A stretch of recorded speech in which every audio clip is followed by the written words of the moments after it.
sexual, horror o droga na hindi angkop sa mga bata. Hindi pa nga nakontento itong si Megan at pinuntahan niya pa talaga itong si Jenny. Doon ay binulabog na naman ni Megan ang naglilinis na si Jenny dahil tuluyan na rin itong umalis sa bahay na pinundar nga ng Yumi para sa kanya. Wala na umanong dahilan para manatili pa itong si Jenny, kung kaya't itinuring ang kalaban ni Megan si Jenny ngayon. Umabot pa sa punto na maging ang mga fans nitong si Megan ay nakisali na rin sa panggugulpi dito kay Jenny. Hindi nagpatinag si Jenny sapagkat naririto rin ang kanyang kaibigan si Baste. Dito ay ipinaglaban ni Baste si Jenny laban kay Megan at sa mga fans nito. Nagkasakitan ngunit hindi pa rin sumuko si Jenny. Bumalik na si Jenny sa dati nilang bahay sa palengke na kung saan inalipusta nga ni Megan ito. Ganun pa man ay dito nga may biglang sorpresang swerting darating para sa ating bida sapagkat dumating na itong si Ma'am Ivana.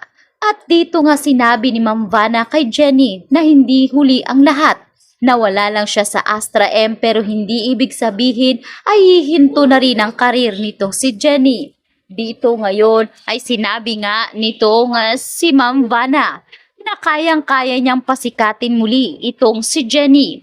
Kinakailangan lang naman ito ang pagiging determinado. Kaya naman iminungkahi ni Miss Vana na tutulungan niya si Jenny sumikat at gagawin niya ang lahat tulad ng una.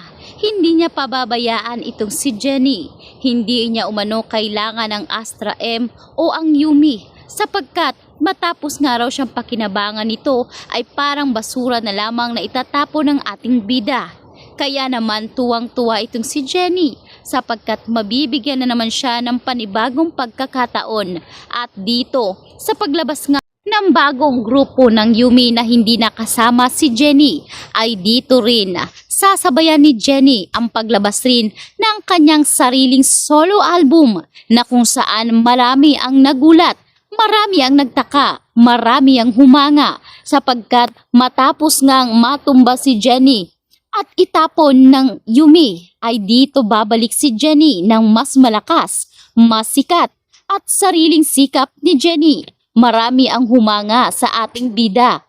At dito nga sinabi ng maraming fans na ibang-ibang halari talaga itong si Jenny dahil mismong ang kanyang kahirapan ang nagsulong para bumangon at hindi sumuko sa laban. Hindi umano tulad ni Megan na nakadikit pa rin ang pangalang halari kung kaya't patuloy pa rin ang pagsikat nito. Imbis na sumikat si Megan ay mas lalo pa yata siyang nahihila pababa dahil sa determinadong si Jenny. Kaya naman dito ay hiniling nga nitong si Megan kay Miss Monica na dapat umano ay anunsyo na ni Miss Monica na tuluyan na ngang hindi makakabalik si Jenny at si Megan na ang bagong leader ng Yumi Group. Ngunit anya ni Miss Monica na hindi na kailangan dahil pampagulo lamang ito. Hayaan na lamang daw umano na malaman ng lahat na si Megan na ang bagong leader ng naturang grupo. Ngunit hindi nga sumang-ayon itong si Megan at dito nga siya humingi ng kampi sa kanyang inang si Dara. Sinabi nga nitong si Dara na dapat umano ay inanunsyo ni Miss Monica para naman malaman ng lahat na si Megan talaga ang bagay at karapat-dapat na leader ng Yumi, hindi katulad ni Jenny na talunan. Ngunit dito naman walang magagawa si Miss Monica sapagkat ito na lamang apat ang hawak nitong si Miss Monica sa Yumi Group. Kaya sa pagkakataong ito ay iaanunsyo nga ni Miss Monica na tuluyan na ngang naban itong si Jenny Sikat sa Yumi Group at hindi na rin hawak ng Astra M itong si Jenny. Kaya sa pagkakataong ito ay dito na rin lumabas si Jenny at solo nga siyang kakanta sa harap mismo ng entablado. Marami nga ang nakinig sa bagong solo album ng ating bida at dito ipinangako ni Jenny sa kanyang sarili na hindi na siya babagsak at mananatili ang kanyang mga paa sa lupa. Tuwang-tuwa naman ang mga magulang nitong si Jenny, lalong-lalo na itong si Perry at Minchi sapagkat sa pag-aakala nilang katapusan na nitong si Jenny sa kanyang pagkanta ay dito rin pala babalik ang kanilang anak na mas malakas, mas sikat at mas determinado.